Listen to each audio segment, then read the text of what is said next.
Welcome to the Community ROI podcast. Here, senior community experts, founders, and C-level managers tell the truth, the whole truth, and nothing but the truth about how community impacts business growth. By listening to these conversations, you'll get actionable steps on how to connect community goals with business goals to skyrocket business growth while still bringing extreme value to community members. My name is Yurii. I help people and brands shine through communities and personal connections. And my guest is Kaelyn Grace Apple, an educational content creator who turned her own academic journey into a beacon for over 250K of aspiring scholars worldwide, and the co-founder of Accepted Society, a global community helping educators, students, and researchers navigate academia and build meaningful careers. So welcome, Kaelyn. Hi, welcome. Oh, thank you. Yeah, I'm super happy to talk to you. And as I've told you, it's like my first community ROI conversation with a creator, because usually it's all about with experts who are working within the businesses, within customer support, marketing, or whatever, and helping them to drive business growth. But you are basically a business owner and you are a community creator. So it's like, Yes. for me, it's super interesting also personally to ask you all the questions that I have in my mind. So let's start with the easiest. So how do you define community in the context of a creator business? Oh my goodness. So the thing that really comes out when I think of community is a sense of belonging. So belonging is not just trying to assimilate into a particular group, but that sense of being cared for, caring for others, and really feeling like you have a vested interest in ensuring that that community is a safe space for yourself and for others. And in terms of how it connects to my work as a creator, it's that kind of additional extension point where beyond me, I want others to find connection because they have something in common. Yes, we have that thing in common with each other, and that's how they found my content. But the community is actually where they develop long-term connections, friendships, relationships, etc. And so for me, they found my content, but it actually goes beyond me as a creator. So that way, when they enter Accepted Society, they're entering a space where actually it's the community that they're buying into rather than the brand that I've built. Hmm. So it's an extension of my brand. It's like a Venn diagram, but Accepted Society is a community in and of itself that operates outside of me. And that I, as the person who created it, I need that community just as much as my members do. So I still participate. I still need that sense of connection and belonging just as much as they do. So I'm not as much a facilitator as much as I am somebody who is actively participating. It sounds like you are trying a little bit to move you out of the picture and like kind of like highlight all other people that are working with you. Yeah, I think when you really see that sense of community emerge is when actually it's not the fact that they found that community through a specific creator or a specific campaign. It's that they have come in and stayed because the community itself has an ethos that they want to be in connection with. When you are a creator, especially as successful as you are, you have a ton of people like following you. You have definitely like hundreds or thousands of comments on different social media platforms. And sometimes it might feel overwhelming. And, like adding community, one more thing to your plate, is like Mm. you are also need to be active there. You need to talk to people. Yeah. It's like adding like even more work. So I'm curious, what was this moment like when you told yourself, hey, I need a community? So how it happened? Yeah, so the way that it happened essentially was that I wasn't really looking to build a big community. I myself was really in need of connection and in need of friendship. So I was starting a PhD. It was the middle of COVID. My cohort, most of my cohort wasn't actually living in New Haven. And because of COVID restrictions, I wasn't really able to meet up with many of them in person. And so I really missed being able to study with my friends and have others to body double with, to talk about our ideas. And so on YouTube, I started doing these like live study with me sessions, and those became quite popular. but people wanted more of them. But the problem was that I didn't really want to be on the live stream all the time. I found it Yeah. honestly like quite taxing, being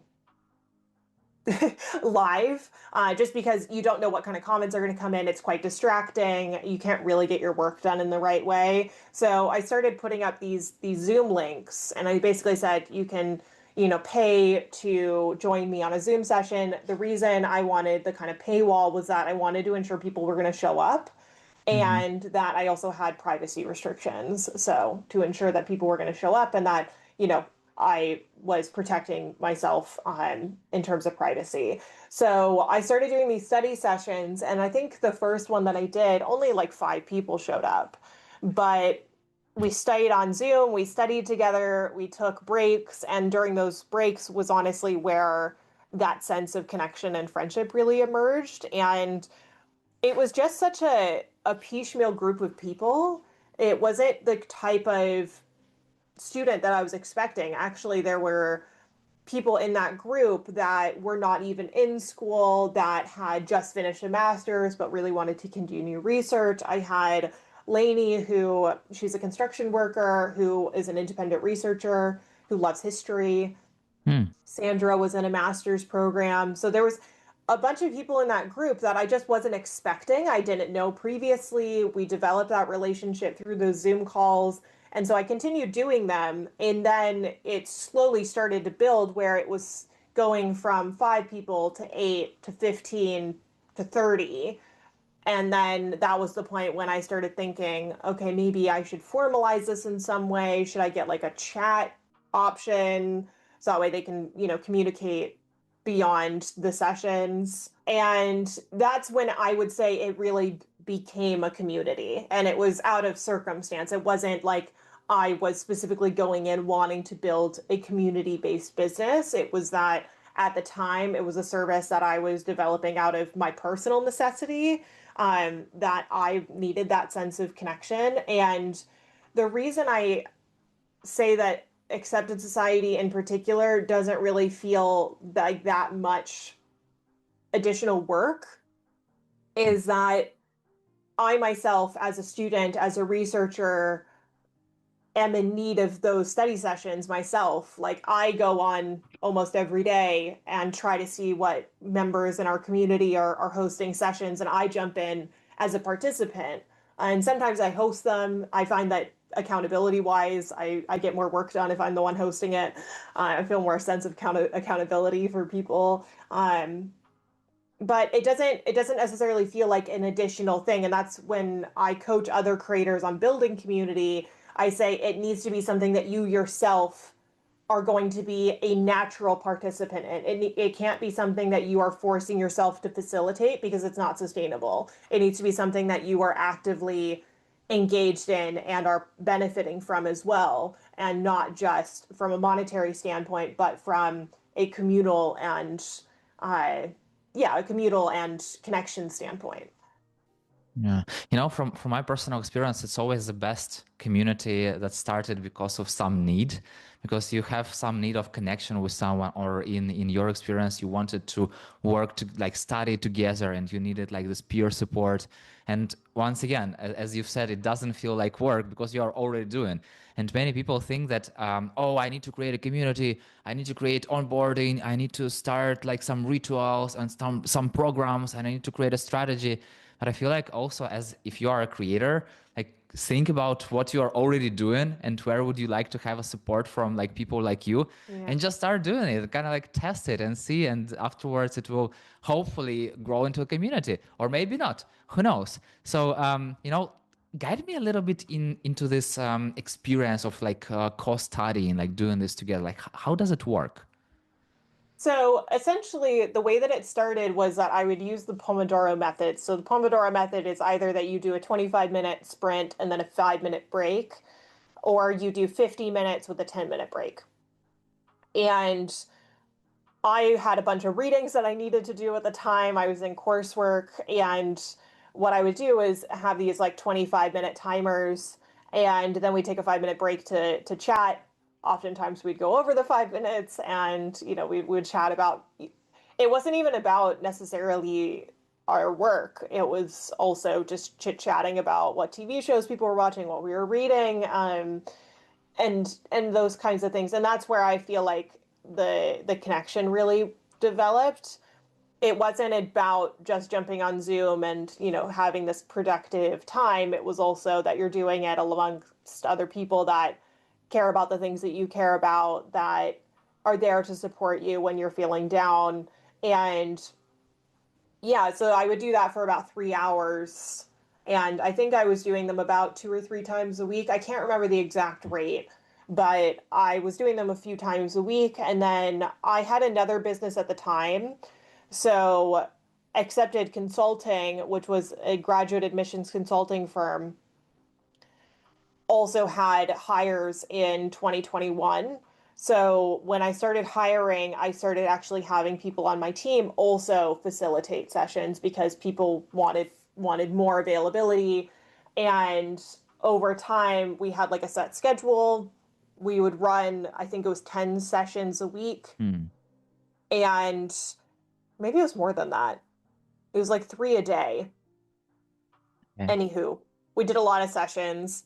And then in 2024, we moved to a community-led model where members in the community, we have a Zoom account that they can use, and they can actually lead and run sessions on their own within the community.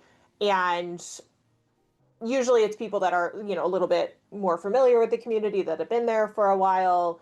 And it just makes it so that way we can actually run things around the clock. So now we have sessions that are running 24/7, and which means that we can actually be a properly global community. Whereas before we were limited by the fact that my team was based in America and the UK and Europe. So now we just have much more availability than we did before. And now those study sessions are more silent. So we have the silent study sessions that mostly community members lead. That was mostly because members in our community that are neurodivergent had mentioned that they needed other alternatives to ways of studying, that sometimes, the excessive messages in the chat or, having the breaks was disruptive for them. And so we started doing kind of a silent model whereby there's still a timer to remind you to take breaks and to remind you of the pace of your studying. But there's also like the writer's corner and other sessions where you can specifically say, this is a chatty study session. So you can warn people in advance that it's going to be a slightly different vibe. Yeah, it sounds like, when you go into restaurants, there are tables for smokers and non-smokers, and you kind of like like this is the silent car and this is the chatty car. Yeah. I'm always curious about how does it work, because sometimes when you are somewhere in the middle of thinking process and someone is saying something, it can like switch you like immediately, and you can just go away and like poof, it's gone. And I still understand that sometimes you definitely need the support, and when you have this sense of accountability that somebody's watching at you, so it's so much easier to get the work done.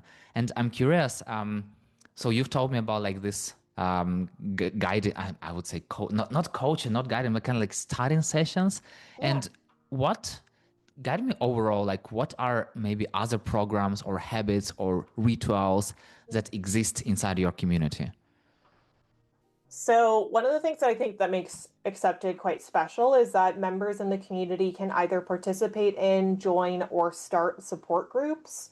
So because of the DMs, like group DMs feature in Circle, we have this Society Socials page whereby if you have a need or, something that you are wanting to connect with others on, then you can go into Society Socials and say like, hey, I'd love to know if there are other independent researchers here, would love to connect and start a support group. And then you can go ahead and create that group DM. Now, what we wanted to do was move towards the community leading those rather than the team facilitating. I facilitate some, like I facilitate some like reading groups, or, I have like a financially literate support group within Accepted that I personally needed. So I was like, I'll facilitate this so that way we can chat about our finances openly in a space where we feel safe to do so. But in addition to the actual like group chat, oftentimes those support groups will also host sessions in what we call the common room. So common room events, it's kind of like if you had a common room at a college, a lounge, so to speak. And that is a space where people congregate and there can be events, it can be more social events, that kind of thing. And these are spaces whereby members in the community can come together and do crafts. They can knit, they can talk about their reading, they can, talk about the challenges that they're facing in terms of chronic illness, or we also have like a neurodivergent support group. So anybody in the community can either start or participate in one of those support groups in order to seek that kind of sub-community within Accepted. And I think that that's also what's really important about developing a community, is also allowing your community members to create those connections beyond you. And that looks like sub-communities within that. So yes, we are a community for lifelong learning. And so most of our members are there because they have some kind of relationship to or desire to have a relationship to academic institutions or academic research. But what really bonds them is, an obsession with fan fiction, or that they love crocheting, or that they love the same kind of Gothic literature. And so trying to create a space whereby those connections can flourish and that they can develop their own sorts of rituals. In addition to that, I host like reset sessions. I used to work for Ali Abdaal. I'm a big productivity buff, and I do a weekly reset. And so I started doing these like monthly resets with the community. So I facilitate like an hour and a half long session. We do a reflection on the previous month, and then we plan for the month ahead. And then I use breakout rooms so that way, you can share with others. And so those are a couple of the rituals that we've established. We also try to encourage in-person connections. Yeah. And I would say that has slowly kind of actually developed on its own. I would love to, in the future, develop like a chapters system whereby different regions have different representatives that host in-person sessions. So that way we have more opportunities for people to connect, because that's where I really find those relationships get cemented and really become those lifelong connections that we want to see come out of the community. So that's where we're heading. That's where I'd like to go. But right now, that's kind of where we're at. What I'm hearing, that there are a lot of people who are basically organically creating some sub-communities, creating some threads and chapters and running the events. But I feel like you still have to have some kind of a strategy behind. So I'm curious, how is your strategy looks like? So I would say the strategy for Accepted was very ad hoc. So it's gone through multiple iterations, and I would say we didn't really hit our stride until the company was, I think it was 4 years old when we finally really reached this kind of community-led model. It took a long time, and also just a lot of experience on my behalf in the community, etc. And also finding the right platform. We moved from Mighty Networks over to Circle in 2024. I think that was a major shift for the community and how it is that we were organizing it. And ultimately, like, the strategy for now is that we are trying to really focus on the like long-term retention of a student and trying to make it more feasible for somebody to stay longer. One challenge that our specific demographic is challenged with is financial restraints. So we have a scholarship fund that we launched this year. So when somebody needs to offboard, when they're facing financial difficulty, which is like 99% of the reasons that people tend to leave the community, is in the exit surveys. They say, I unfortunately need to leave for financial reasons or for personal reasons. Sometimes we get people that need to leave for health reasons, but ultimately what I do is like they get a DM from me that says, I'd love to know a little bit more about why it is that you're leaving. If it's for financial reasons, please know that we have the scholarship fund. And so then I send them the scholarship forms. So that way they have that opportunity. And accepted, I feel like I'm boasting, but it really is just a well-oiled machine now. Like the only times that we are really kind of pushing for a launch are the summer when we have our symposiums. We do a lot of marketing in order to increase the just overall awareness of the event, and when we're trying to launch something new. So over the last year, we launched two new programs: the PhD program, which is a PhD coaching program, and the researchers course, which is for independent researchers. And the part of the reason we launched those programs was because of the need within the community and what we were hearing. But accepted, I will say, me and my partner, my business partner, really just come together and kind of decide, okay, like, what do we want to focus on this year? And when we sat down to talk about it this year, we both kind of said, you know what, we both got a lot going on in our PhDs. We just want to make sure that the community feels happy and healthy. So if we can, whatever we can do to facilitate that. Now, when it comes to strategy, when I'm helping others, it's a slightly different story. And also when I'm building out my own new communities, I have what I call like the beta period.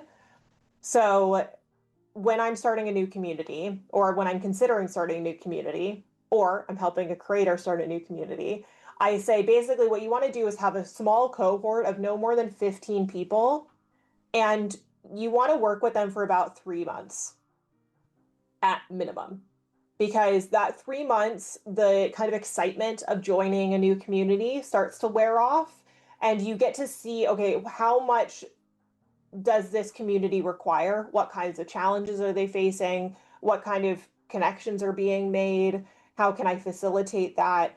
And the biggest question, is this something I want to continue facilitating? Because I see a lot of creators make a big mistake of starting a community, getting a lot of people in, getting really excited, and then kind of dropping the ball in terms of facilitation. Because after that 3-month period is when the really hard work starts in terms of ensuring retention, in terms of ensuring enjoyment. And so I always recommend starting with that beta period. And the reason I suggest that is because technically I did that. I just didn't know that I was doing that when I started.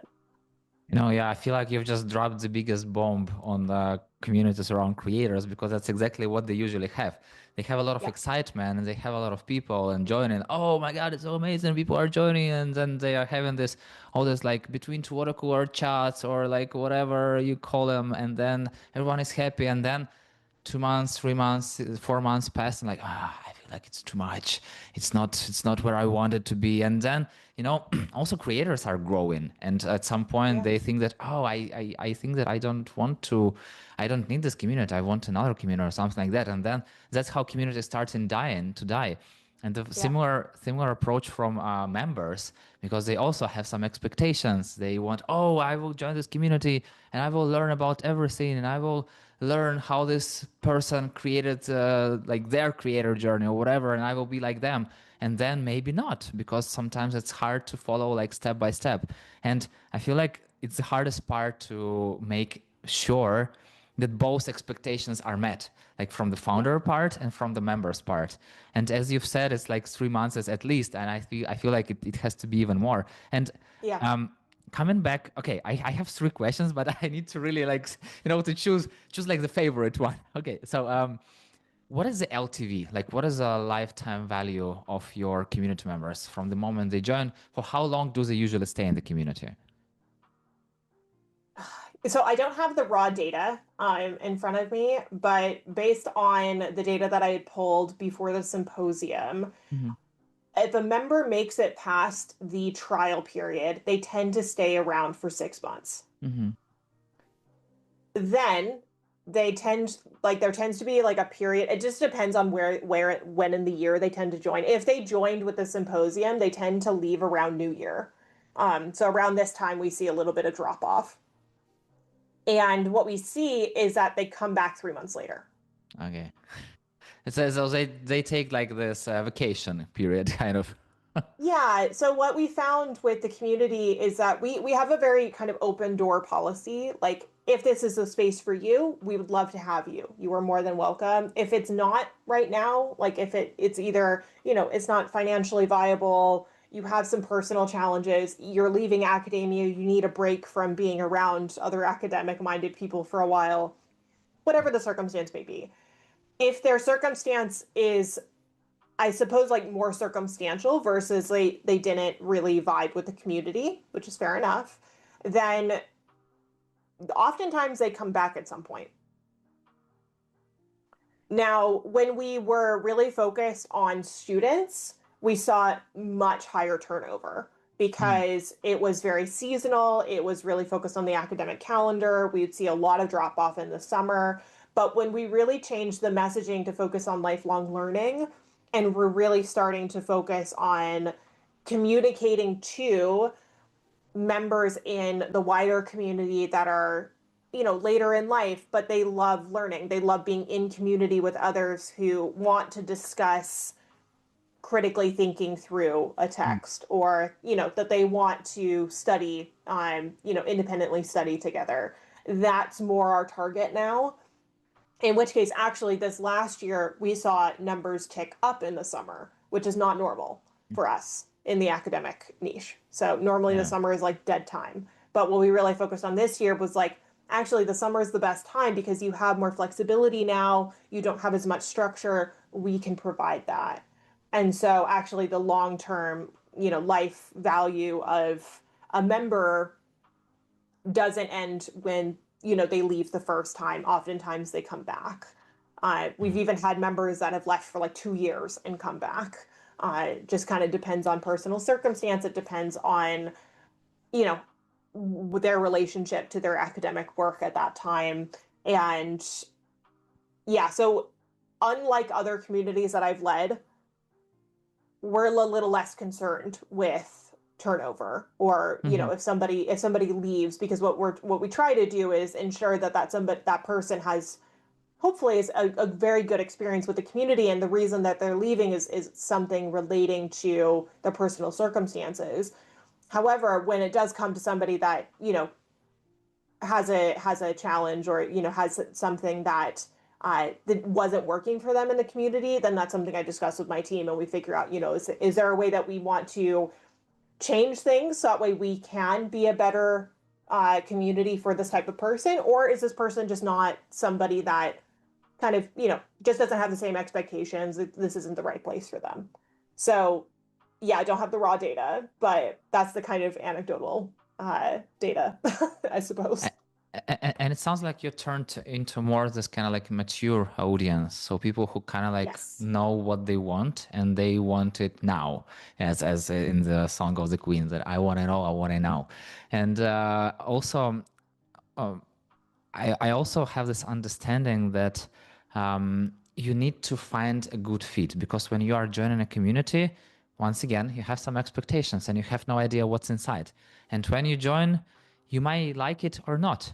So I'm wondering, do you have some kind of an onboarding? Like, how do you Mhm. greet people into the community to ensure that they get the most value right away, and also to ensure that they still stay longer in the community? Yeah, so in terms of, I mean, onboarding is the most important step in somebody's journey. How they come into the community greatly defines their experience of whether they stay or not. And with Accepted, we've tried a couple of different experiments, and the one that's been the most successful is essentially that when somebody enters the community, they receive 3 DMs from me in sequence. So it's like, hello, so glad you're here. Here's an optional onboarding call to get you familiar with the community. Here's a recommended first step. So join the onboarding call and then jump into one of the study sessions. So most communities will say, go introduce yourself. I think it is the least value thing that somebody can do, because yes, you're introducing yourself, but the response that you're getting is just like, hi, so glad you're here, da da da. Like, that's not like the feel good way of entering a community. What you want is an immediate connection with somebody else. And so my recommendation is always hop into a study session. You don't even have to turn your Zoom camera on, you know, type in the chat what you're working on, hang out with us for an hour. If it's not for you, it's not for you. If it's not for you, it's not for you. You're on a trial, no problems. You can, you can cancel if you want. And there's also the optional onboarding call. And in addition to that, they receive a message from my co-founder, Kate, about 3 hours later, which says, "Hi, saw that you joined, just wanted to say hello." And then, asks like, what are you looking for in the community? So that way they're getting a slightly different experience messaging with me than they are with her. And then they also get a message from me after 7 days that says, "Hi, you've been here for a week, just wanted to check in. How are you doing? Let me know if you have any questions." And oftentimes if somebody's stuck around for a week, they're past the trial period. And most of the time they're like, I'm having a great time. This is, really loving it here. And so that's kind of our onboarding process as it stands. And that's after multiple iterations, that's the one that we found to be the most successful. It sounds like very easy because you don't have to go and introduce yourself, because I think that it's what many of people are kind of afraid of. Like, oh my God, what should I say? What should I write? Like, oh, what they will think of me. And then also you are inviting them to jump right into the session already and like get the most value. And I'm curious, do you have this number, or maybe, from anecdotal data? Like, what is the percentage of people who are getting this call to action to jump into the onboarding session, or not an onboarding, but jump into the studying session, are really doing it in the first week? Yeah, that's unfortunately data that I don't have. It's mostly anecdotal. Most of the time, when somebody receives the message from me at the week, they say that they've already started joining study sessions. So I don't know necessarily how many of them are actually going into that study session when I've recommended it, but overall, I will say that we have, I think it's 70% of people stay after the trial, but 30% churn rather. In which case, again, when somebody does a trial and they cancel it, the kind of way that me and my co-founder think of it is like, well, it just wasn't for them. And instead of trying to like hyper optimize and like overwhelm the individual with messaging, their experience in the community is not going to be very much messaging from us. And we want to set an expectation that like the community is for you to engage in the community. It's not about, DMing with me or Kate. And it's a different strategy than I think I would recommend depending on your business model and depending on the community you're trying to create. But for us, that's been what has worked best.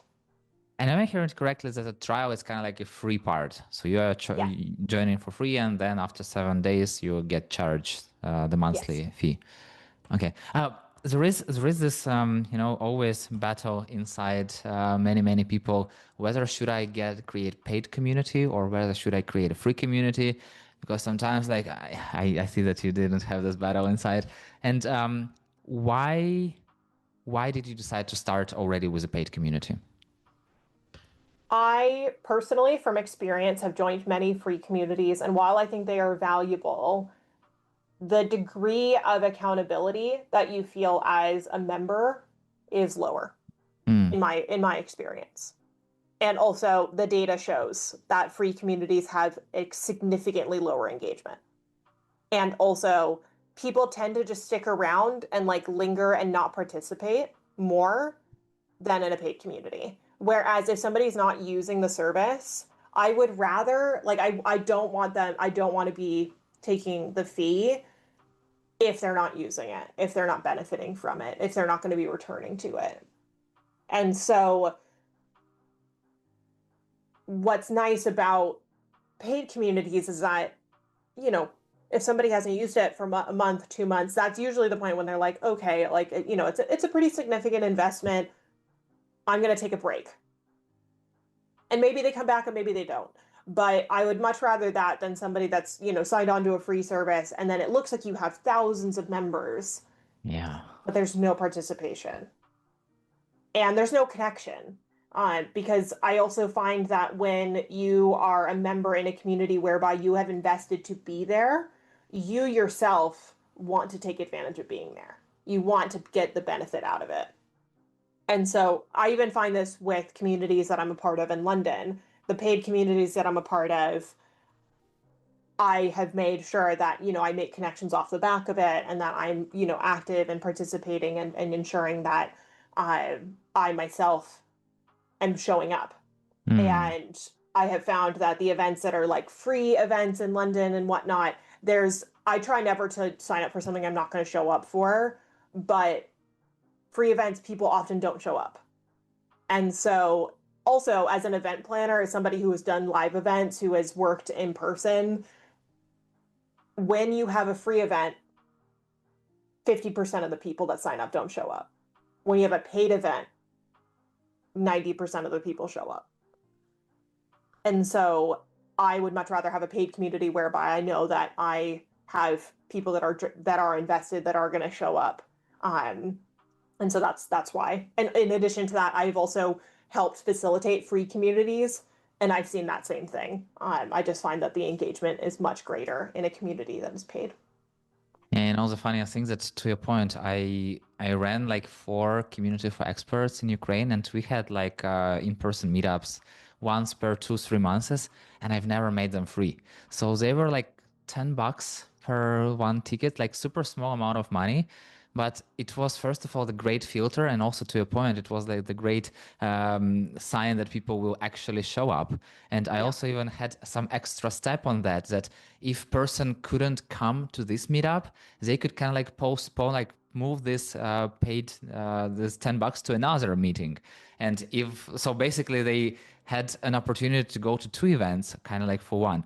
And if they didn't show up like the second time, then sorry, it's burned out. I can't wait. Like I can't take it longer anymore because it's just too much way of like keeping it accountable. But it always worked really, really well. And because sometimes people who are not showing up just because they're sick or just because they had to stay with kids or whatever. And I totally get your point. And one of the questions that I wanted to ask you before, because you talked about the platforms and you told that you tried different. So why Circle? Why Circle? So we started with Slack. We moved to Mighty Networks, and then we moved to Circle. The main reason I moved to Circle was because at the time I was working for Ali Abdaal and we were using Circle, in which case I was using a lot more of the automations, the workflows with my team, and I just saw how useful they were in powering a community. Now, there are automations within Mighty Networks. However, I just found that the user interface on Circle felt so much cleaner, felt so much more user-friendly, and it was just easier to navigate for members in the community. The amount of challenges that I noticed that people had in Mighty Networks, finding how to add something to a calendar or, little technical things, and they exist regardless of what platform you're on. I just found that they were to a lesser extent with Circle. And in addition to that, I'm a big believer that if you have a dead community, if you have a community that's really lacking engagement, one of the best things that you can do is move networks, so move platforms, and completely restructure how that community is organized. Now, on Mighty Networks, we had made the mistake of I had never run a community before. I was still learning how to develop a community, and we had all of these pages like junking up the left side of the page. And the problem with that was that we basically had added a bunch of sub-community pages, but that meant that each page had lower engagement. It was like one post every once in a while. Versus I go into Accept It Now, and if I'm gone for a week, I come back and there's like 15 posts on this page, 12 posts on this page, etc. And so there's just more engagement on the individual pages because we restructured it. Now, did we have to leave Mighty Networks in order to do that? Not necessarily, but when you have a community that's really low engagement, which to be honest, at that point, I wouldn't say it wasn't a dead community, but it certainly wasn't one that was lively. And we needed to make a big shift. We were doing a rebrand. I was, bringing on my business partner. I decided to move to Circle. also because I had a relationship with their customer success team and I trusted them. We moved over and we were really strategic about the spaces and how they were going to be used. And that change, and also moving to a community-led model where we gave the reins to the community members to lead sessions, to, develop sub-communities. And that made the biggest difference in terms of engagement, retention, excitement, etc., joy. And so that's the reason we moved to Circle. And I love it. It's the platform I recommend to anybody that's starting a community that really wants like a genuine, like, large community. It's always, there is a saying in the community world, like, go to where your people are already. So if your people are on a WhatsApp, create a community on WhatsApp. If your people are in Facebook, like, go create a Facebook group. It's not the best strategy in the way of like really like managing community, because those platforms are not based or are not created for running like a real community. And I'm curious, why did you decide to, okay, not this one. I'm curious, how are your members feeling about like going into the new platform? They were really excited, actually. So what we did was, we worked with the Circle team in order to do the migration, and we found that I think it was 80% of our members, even ones that had been non-participatory, moved over. In which case, the amount of activity in that first week, because we had a week where only members of the current community could join Circle, and it was before we made the big announcement that we were moving publicly.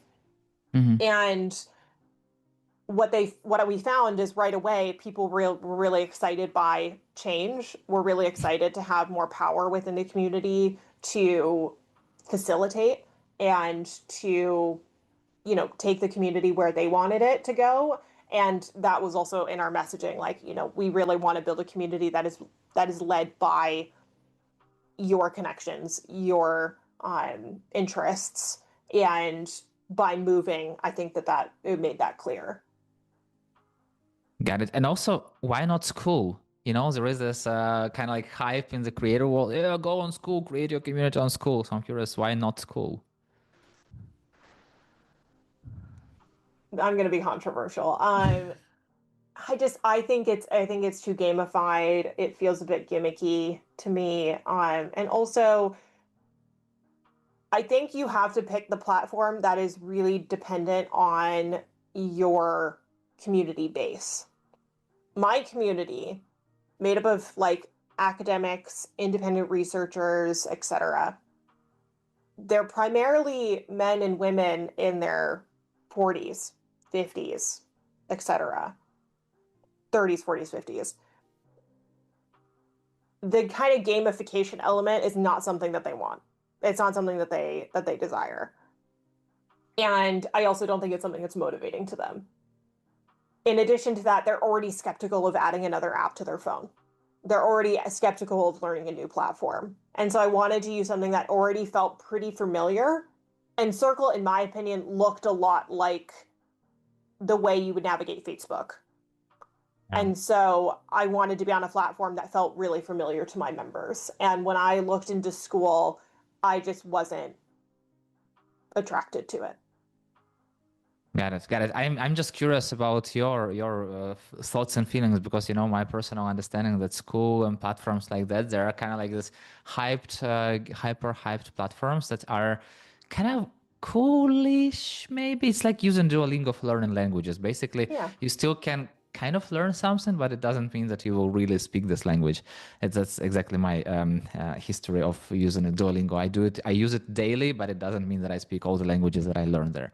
So, and I'm wondering, so you are initially running a creator business, and you Yes. are still, it's like main part of your focus, professional focus. So Yeah. how does running a community contribute to long-term stability of your creator business?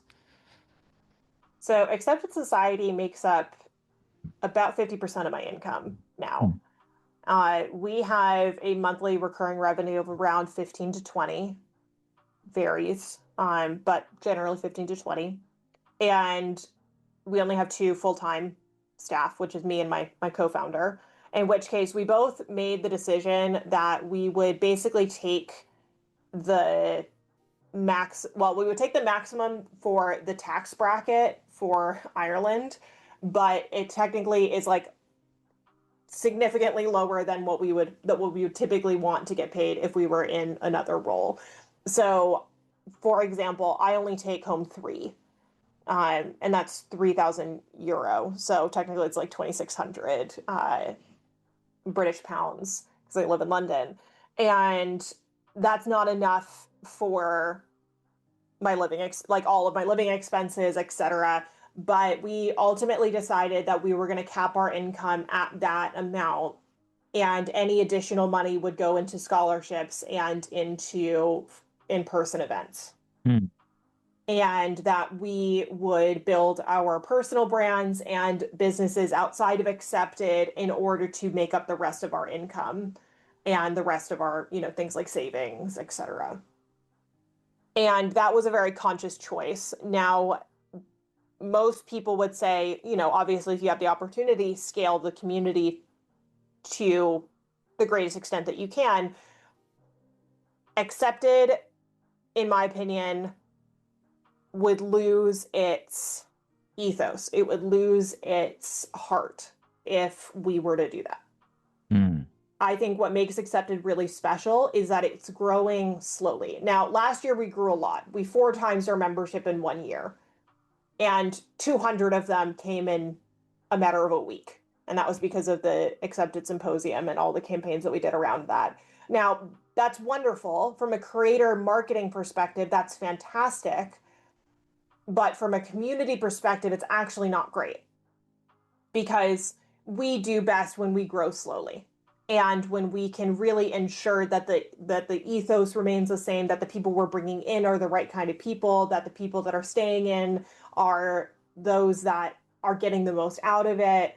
And so we both made the conscious decision collectively to not scale, that we're just going to let it organically grow as it's going to. We're just going to kind of continue the organic reach that we have. We don't do any paid campaigns.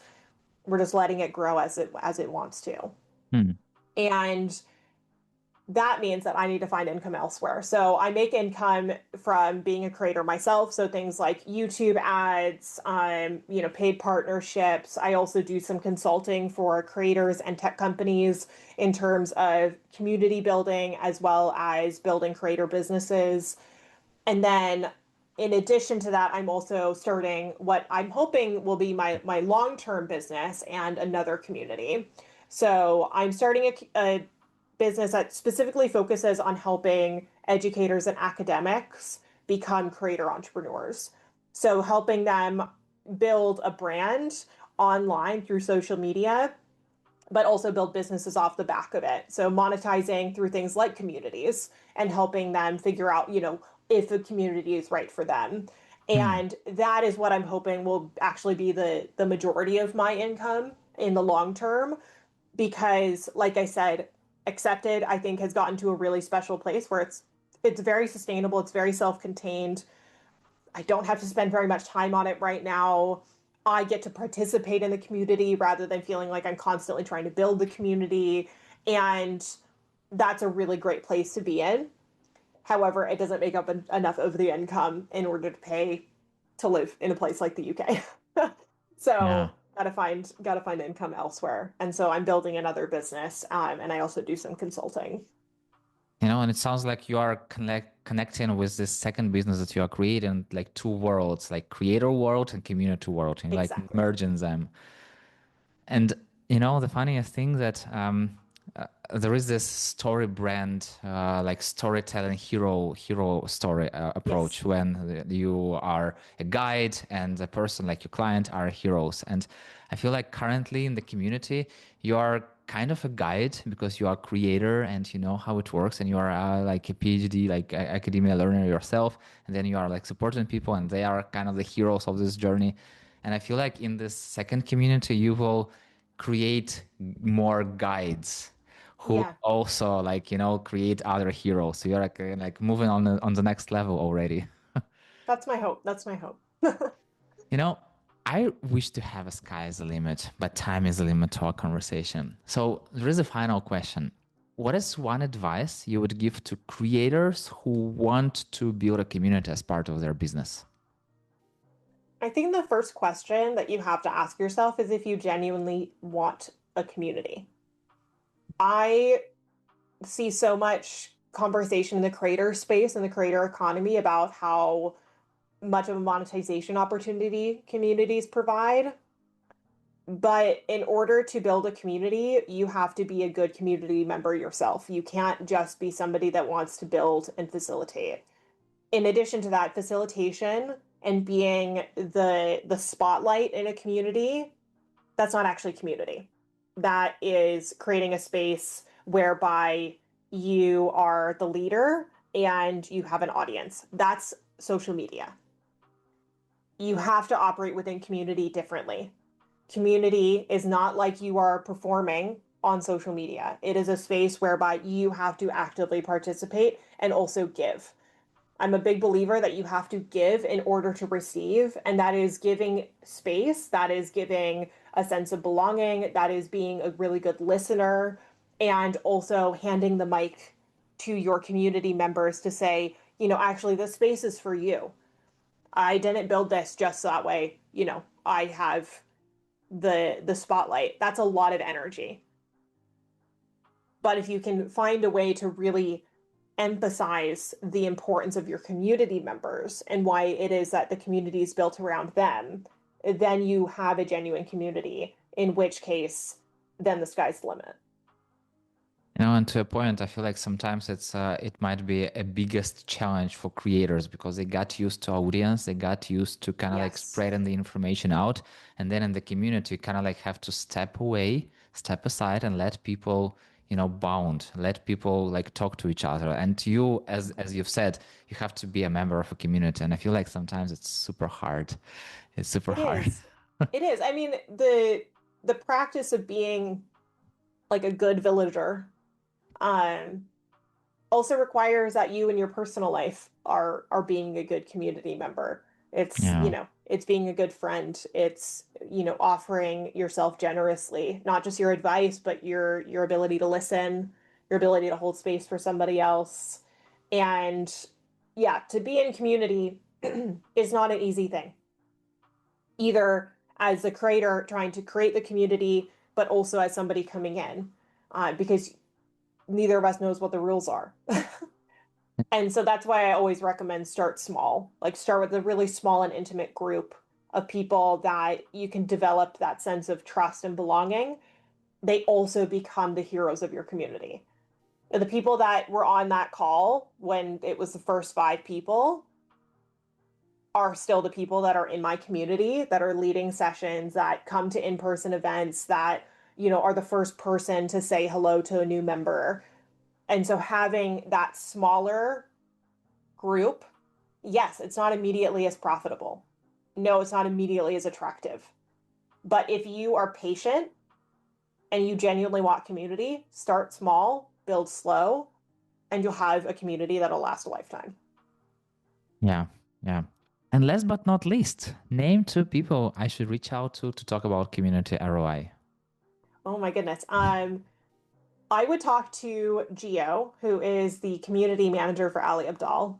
She was on my team. She's incredible. I think she would be a wonderful person to chat with. And also could not recommend Tom Ross anymore. I think he is a fantastic community builder, somebody who really genuinely cares about his community builder community. And yeah, is just a stand-up guy. So those 2, I think, would be your next reach out. I think that they're fabulous. And what is the best way to connect with you? So you can find me at Kaelyn Grace Apple on Instagram, YouTube. My website is kaelynapple.com. And if you want to learn a little bit more about the new business that I'm launching, then you can head over to educatedsocial.com. Got it, Kaelyn. Thank you so much for this. First of all, this first experience for me talking to a creator about building a community. And even though I can fully feel what you are going through because I know how it works and all this how community, but it's super interesting for me personally to jump into this like personal human approach of building a community around something that you are genuinely curious and interested of. Because when you are creating community for a company or working with, yes, of course you are still helping people, but it still kind of like goes to another level. And then you kind of Yes. like personally think about the people from your heart, and you are building kind of like part of home. You're co-creating this something, this safe space, this interesting space. And I learned so many things from you. You sparked so many ideas in my mind. So thank you so much for that. Thank you so much for inviting me. This was such a nice conversation, and I always love getting to talk about acceptance. So thanks for giving me the opportunity. Thank you very much. And yeah, see you in the community world. See you soon. And thank you so much for listening. If you have any questions about how the community can help you reach and overcome your business goals faster, let's connect on LinkedIn and talk about it. That's it. We're done. See you in the next episode.